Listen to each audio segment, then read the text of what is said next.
প্রিয় দর্শক, যাদের দীর্ঘদিন হাত পায়ে ঝিমঝিম করে, হাত পায়ে ব্যথা অনুভব হয়, ভিটামিনের অভাব, তাদের জন্য এই সলবিয়ন ট্যাবলেটটি ইনশাল্লাহ আপনারা যদি খেয়ে থাকেন তাহলে ভালো ফলাফল পাবেন। যেমন যেসব প্রাপ্তবয়স্ক মানুষের ক্ষেত্রে হয়ে থাকে হাত পা ঝিনঝিন কনকন অর্থাৎ রক টান পাওয়া, এই ধরনের সমস্যার সম্মুখীন হলে কিন্তু আপনারা এই সলবিয়ন ট্যাবলেটটি খেতে পারবেন।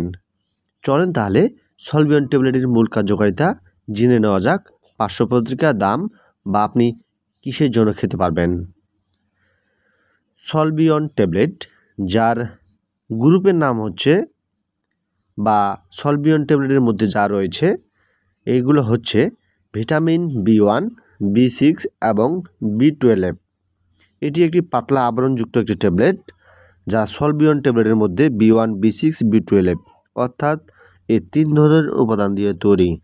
যেমন B1 এর মধ্যে রয়েছে 100 mg, B6 এর মধ্যে রয়েছে 200 mg, B12 এর মধ্যে রয়েছে 200 mcg।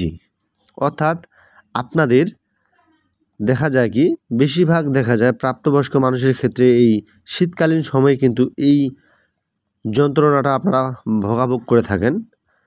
যেমন হাত পা ঝিনঝিন, কনকন, রক টান পাওয়া, বা হঠাৎ আপনি শুয়েছেন কিন্তু আপনার হাত পা বাঁকা হয়ে যাচ্ছে, এই ধরনের সমস্যার সম্মুখীন হলে আপনারা এই সলবিয়ন ট্যাবলেটটি খেতে পারবেন। এখন জানুন এই সলবিয়ন ট্যাবলেটটি আপনি কিভাবে খাবেন বা খেতে পারেন।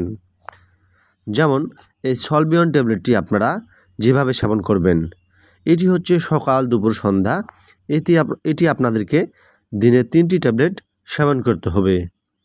আর অবশ্যই আমি আপনাদেরকে বলে রাখি, এই ট্যাবলেটটি যারা সেবন করবেন এই ধরনের সমস্যা হলে তারা অবশ্যই 1-2 মাস কন্টিনিউ সেবন করলে 100% আপনাদের যে ব্যথা রয়েছে ইনশাল্লাহ এটার আপনারা নিজে নিজে সমাধান করতে পারবেন। এখন জানুন এই ওষুধের দাম বা প্রাইস কত। এই ওষুধের দাম বা প্রাইস হচ্ছে 10 টাকা মাত্র, যার প্রস্তুতকারক কোম্পানির নাম হচ্ছে SKF ফার্মাসিউটিক্যাল লিমিটেডের প্রস্তুতকারক। অতএব এটি পাতা আকারে পাবেন, আপনারা এক পাতার দাম হচ্ছে 100 টাকা। এখন জানুন এই ওষুধের পার্শ্বপ্রতিক্রিয়া কী।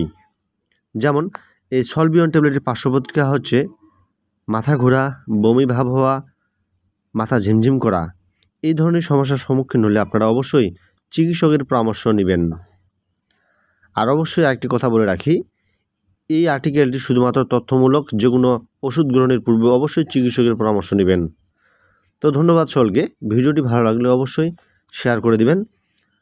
যারা নতুন দর্শক হয়ে দেখতেছেন আমার ইউটিউব চ্যানেলে অবশ্যই সাবস্ক্রাইব করে রাখবেন নিত্য নতুন ভিডিও পেতে চাইলে। ধন্যবাদ সকলকে।